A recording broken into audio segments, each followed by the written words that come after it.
नमस्कार दोस्तों, आइए आज के वीडियो में हम रोज रोज बोले जाने वाले इंग्लिश के कुछ कॉमन वर्ड्स देख लेते हैं।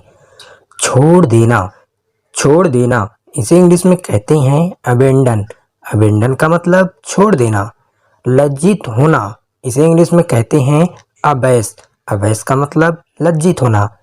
अनियमित इसे इंग्लिश में कहते हैं एबनॉर्मल। एबनॉर्मल का मतलब अनियमित। गर्भपात इसे इंग्लिश में कहते हैं एबॉर्शन। एबॉर्शन का मतलब गर्भपात।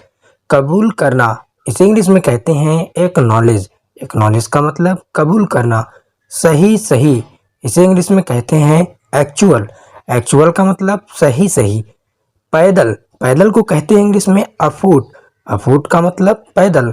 सावधान इसे इंग्लिश में कहते हैं अलर्ट। अलर्ट का मतलब सावधान। कतार बनाना इसे इंग्लिश में कहते हैं अलाइन।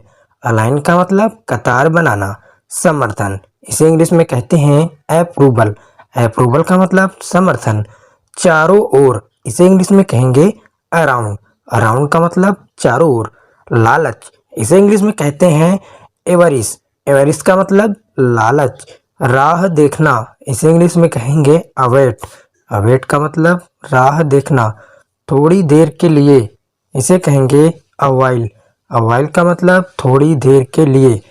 पीटना इसे इंग्लिश में कहेंगे बीट। बीट का मतलब पीटना। धोखा देना इसे इंग्लिश में कहेंगे ब्लफ। ब्लफ का मतलब धोखा देना। डींग मारना इसे इंग्लिश में कहेंगे बोस्ट। बोस्ट का मतलब डींग मारना।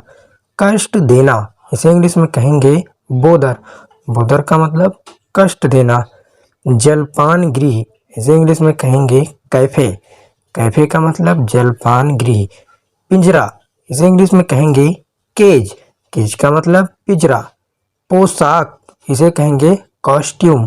कॉस्ट्यूम का मतलब पोशाक। दहेज इसे इंग्लिश में कहेंगे डाउरी। डाउरी का मतलब दहेज। दान इसे इंग्लिश में कहेंगे डोनेशन। डोनेशन का मतलब दान। घरेलू इसे इंग्लिश में कहेंगे डोमेस्टिक। डोमेस्टिक का मतलब घरेलू। गड़बड़ इसे इंग्लिश में कहेंगे डिसऑर्डर। डिसऑर्डर का मतलब गड़बड़। प्रकट करना इसे इंग्लिश में कहेंगे डिस्क्लोज। डिस्क्लोज का मतलब प्रकट करना।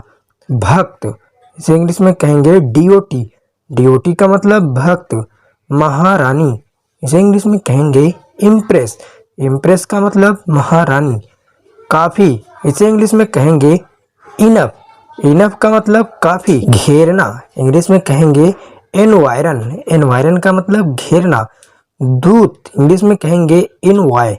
एनवाय एनवाय का मतलब दूत। समीकरण इंग्लिश में कहेंगे इक्वेशन। इक्वेशन का मतलब समीकरण।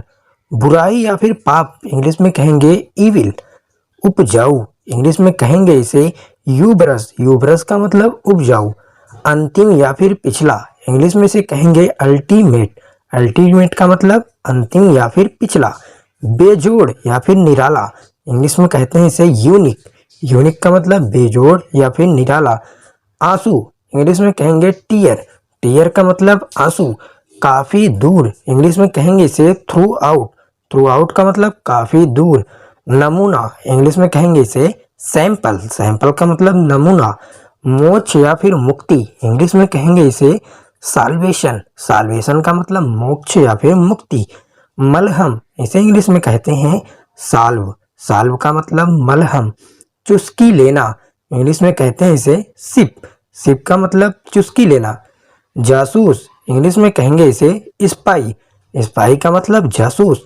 तो दोस्तों, ये थे रोज बोलने वाले इंग्लिश के कुछ छोटे छोटे कॉमन वर्ड जो कि इंग्लिश पढ़ने और बोलने के लिए बहुत ही ज़रूरी है।